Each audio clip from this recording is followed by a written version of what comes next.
Dear learners, welcome to the course MSD-019 Global Strategies to Sustainable Development. In this session, achieving SDG-1 by 2030, our global progress. We know that we have 7 sustainable development goals to be achieved by 2030. If you look into the overall global progress across target that is based on 2015 to 2024, that from the last 10 years, you can say 10 years, almost 10 years, that global aggregated data shows that 17% of the goals were the targets of different goals are in the right track, and we're trying to target the mid soon. Then 18% of that they are progressing moderately, and if you look again to the marginal progress, is about 30%, and almost 18% are stagnant of those indicators that targets. Then unfortunately 17% of the target are under regression mode. So in this session today, we are going to look into the different global indicators of different targets of this global goal number 1, no poverty.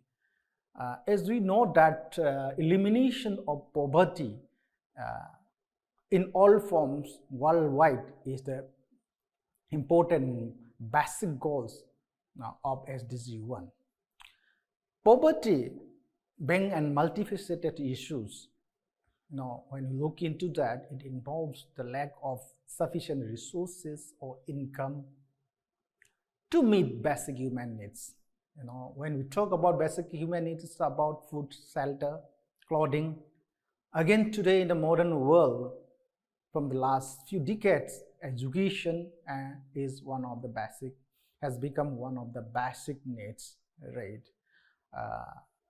Of course, healthcare is also in the core of basic needs now.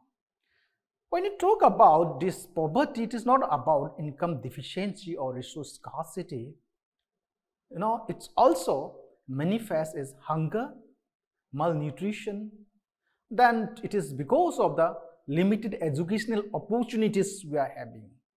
Social discrimination is happening, and exclusion from decision-making processes.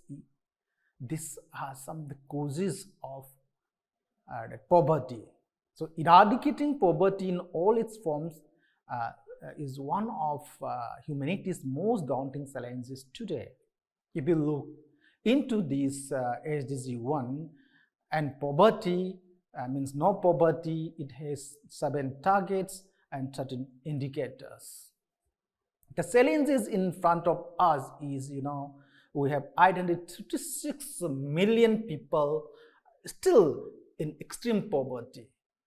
And I will look into how can we define extreme poverty, right?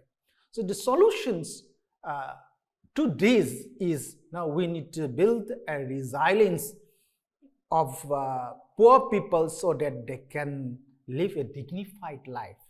At the same time, when you look into some of the challenges, the poor people, they strongly rely on natural resources for their livelihoods. So to this, we need to find out a solution, and one of the best solution is, we need to promote the livelihood diversification of the people so that they have multiple alternatives that will bring to end the poverty, right? In the same time, the vulnerable people to environmental degradation, climate change, disasters are poor people. So we need to find out a solution so that this poor people, vulnerable group, as we define, they need to adapt to climate change and reduce risks of disasters and shocks. So if you look into the different targets and indicators, let us have a quick look into that. What are the 7 targets and 13 indicators of these goals? Right. The first target under this goal is, eradicating the extreme poverty for all people everywhere across the world And when look into what is poverty, that used to be the poverty line, that used to be $1.25 a day. Less than, who have less than $1.25 a day, means global dollar, US dollar, that based on that purchasing power parity of 2011. Now it is revised as per World Bank as $2.15 a day from 2022 onward, based on 2017 purchasing power parity. To look into the progress of this eradication of extreme poverty for all people everywhere, the indicators are proportions of the population living below the international poverty line, is I define that is below $2.15 a day per person, right?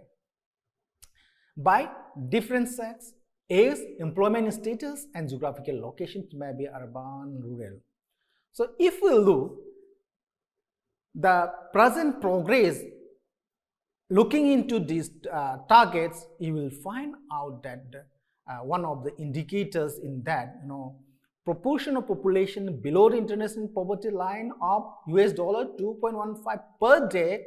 If you look into global data, then world total in the world we have percentage of 29.2 under below poverty line, and that in that time 2000 it was $1.15. Whatever the way, and from that poverty line it was 29.2% in 2000, and it has come down to 10.6 when we implement sustainable development goals in 2015. Now in 2022 it has come down to 9%, right? Again, if you properly look into the poverty line of this particular US dollar 2.15 per day in both sexes, in both when we look from the employed population, proportion to the employed population, and this is around 27.6% in the year 2000. Now in 2030 this is 6.9% only. So it is progressing well. So you will see here in this table, you will find out regional wise data, right?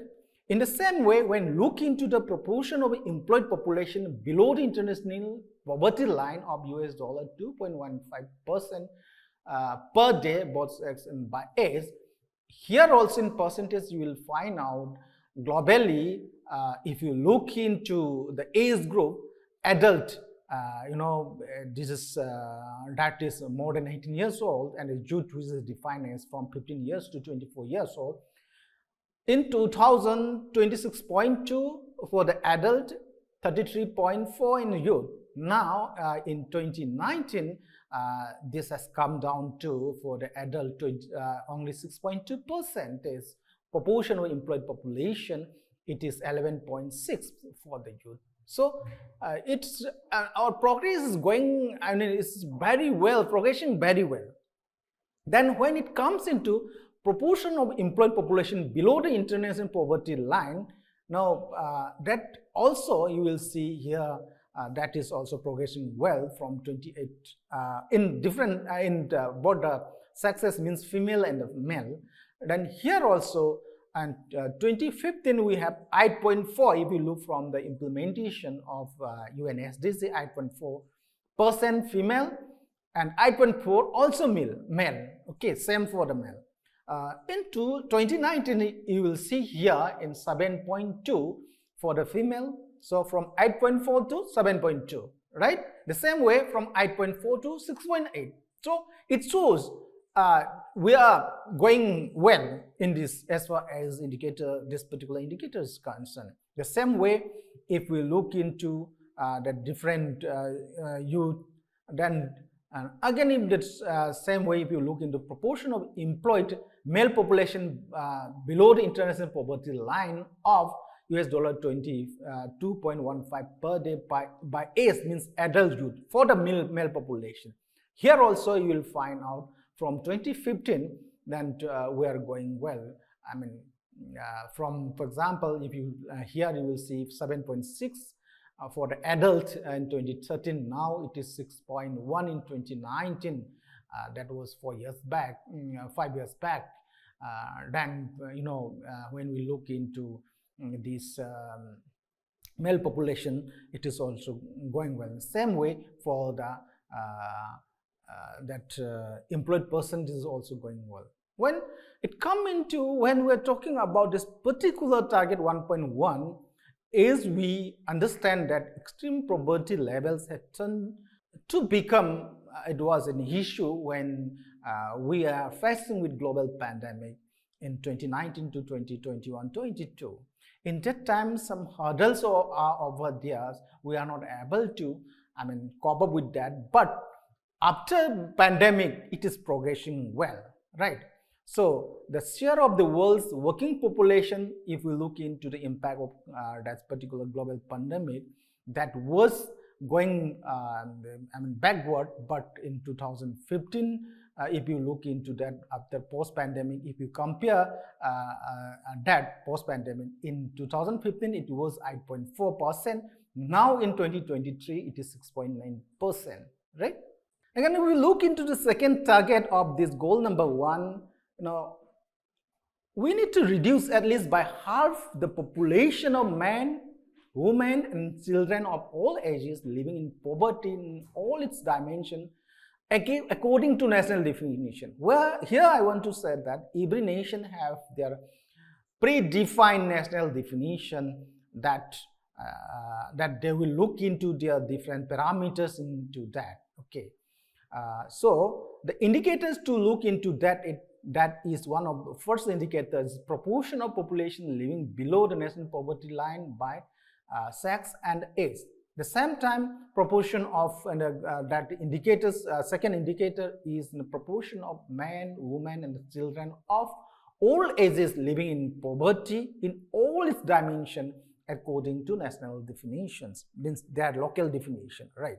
So if you look into this, we'll see that due to this global pandemic, we had some issue, but if globally look into that after post-pandemic, now we are going well. If you look into if we look from given historical trends, and then we observe that less than 30% of countries worldwide will have half poverty by 2030, right? Target number 3 of these goals is on implement nationally appropriate social protection system.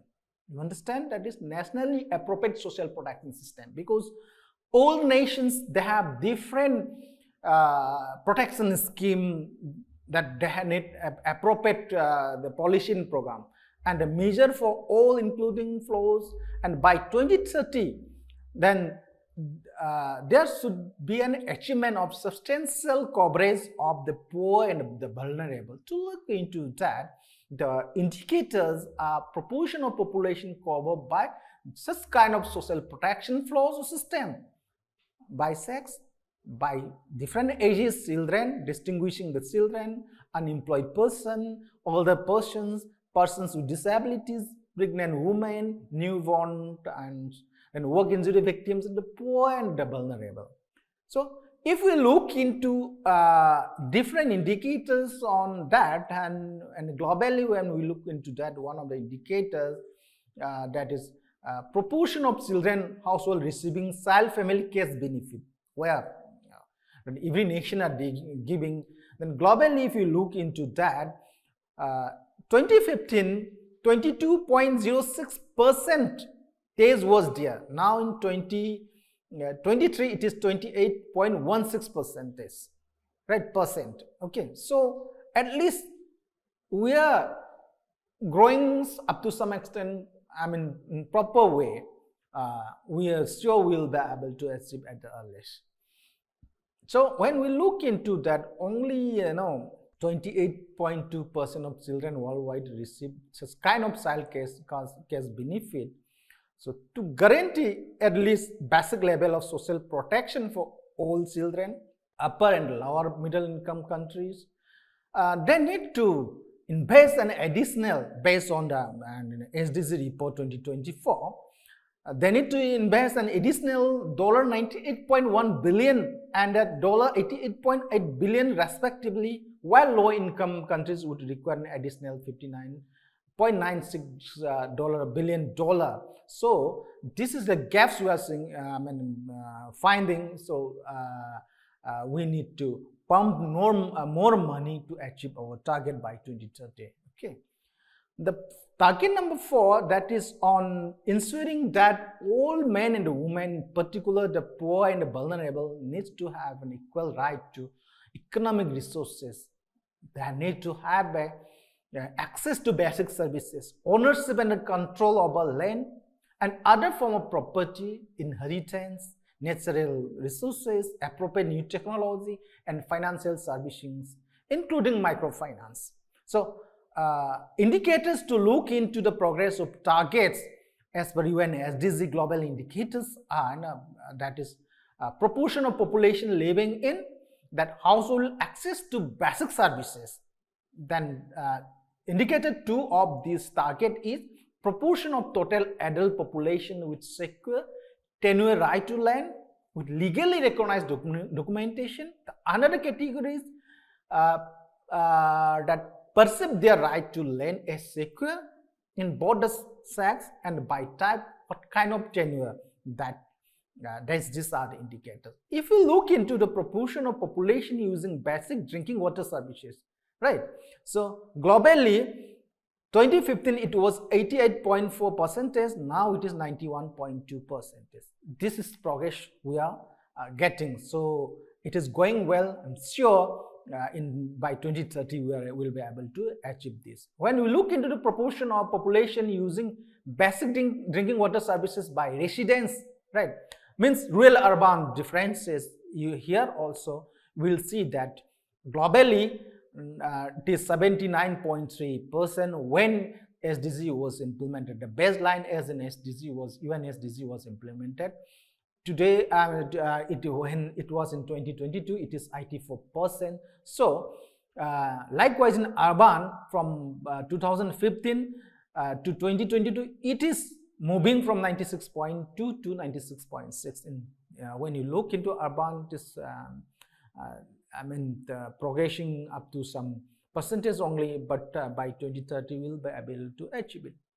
When we look into the proportion of population using basic sanitation services, so it's also here you will see it's going well from 73 to 80.8 from 2015 to 2022. So in the same way, when we look into the proportion of population using basic sanitation service by residents, urban, rural contacts also. Let us say in 2022 we had 66.6% in rural area. It is 70.1% in rural area in 2022. In the same way in urban area it is 87.9 in 2020 and 88.9 in 2020. So in 2 years the progress is very highly reasonable, right? So when it comes into indicators, targets 5, building the resilience of the poor and those in vulnerable situation, reduce their exposure and vulnerability to climate-related extreme events and other economic, social, and environmental shocks and disasters. Climate change, then extreme weather, then natural disaster. The most vulnerable group is the impact of this. It is high in this vulnerable group, and vulnerable groups are the poor people. So the indicators to look into this particular target of building the resilience for this group is number of deaths, missing person, directly affected person attributed to disaster per 100,000 population, direct economic loss due to this attributed to disaster in relation to GDP, global gross domestic product. The number of countries that adopt an implementation disaster reduction strategy as per or in line with the Sendai framework for disaster risk reduction, that was 2015 to 2030. Then the fourth indicator is proportion of local government that adopt and implement local disaster risk reduction strategy in line with national disaster risk reduction strategy, right? So if you look globally, when it comes into number of countries that reported having a national disaster risk reduction strategy which is aligned to Sendai framework, now we are having 129 countries in 2020. So it is, I mean, more countries are joining, right? We know that economic losses due to disaster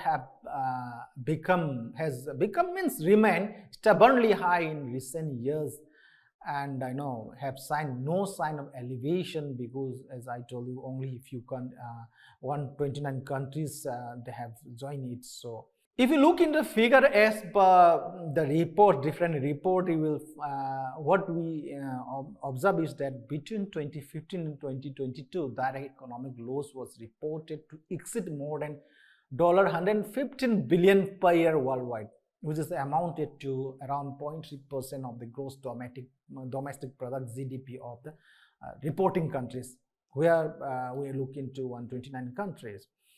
Another target is ensure significant mobilization of resources from a variety of resources, because resources is very much important, to implement a number of policy and program.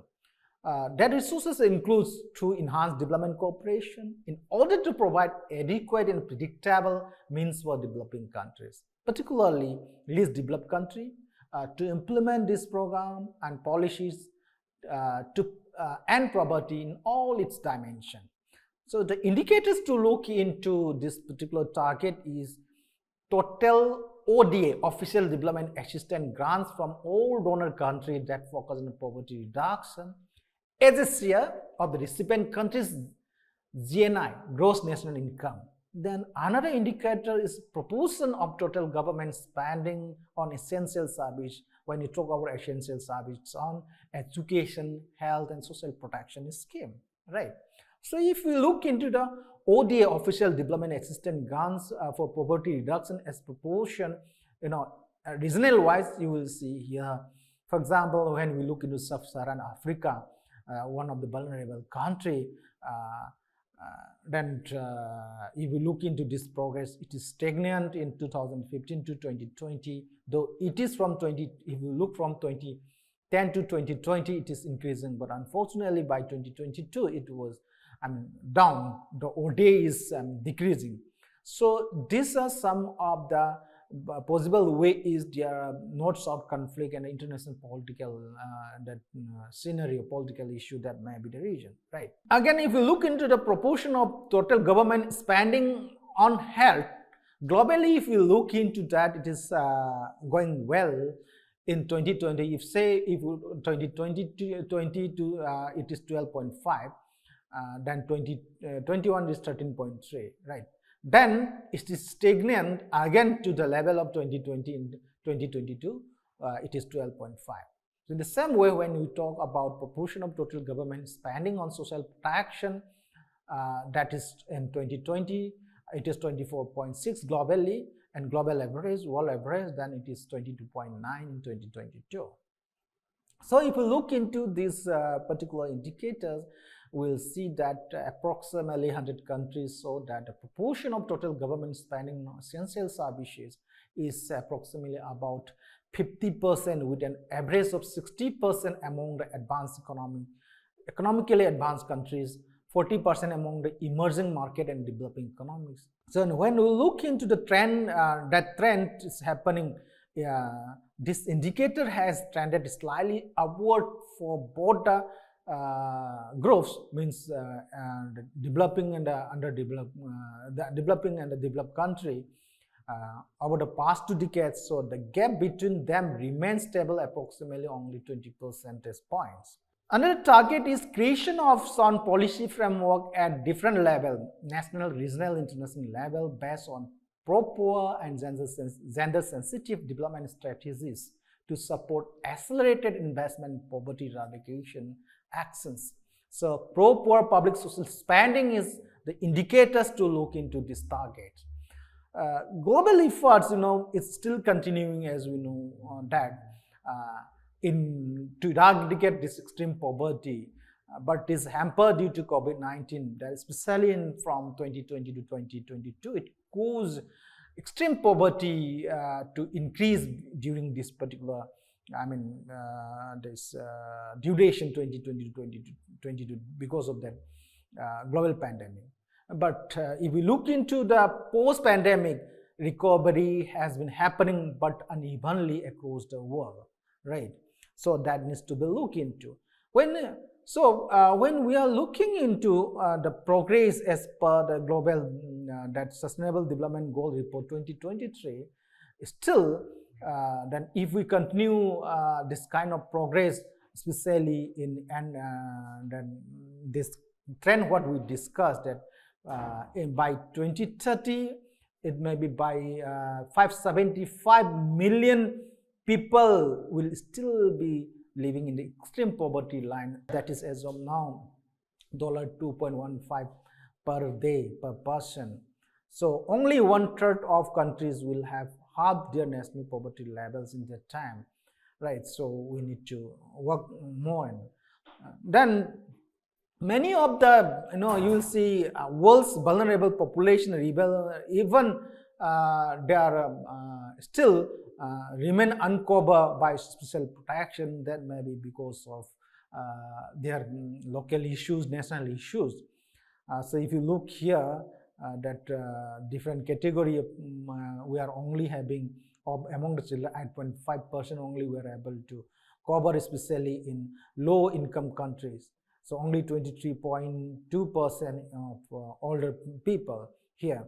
So in response to the cost of living crisis, 105 countries announced almost 350 social protection measures in the past 12 months, that is February 2022 to 2023, while this report, SDG report 2023, was prepared in that time.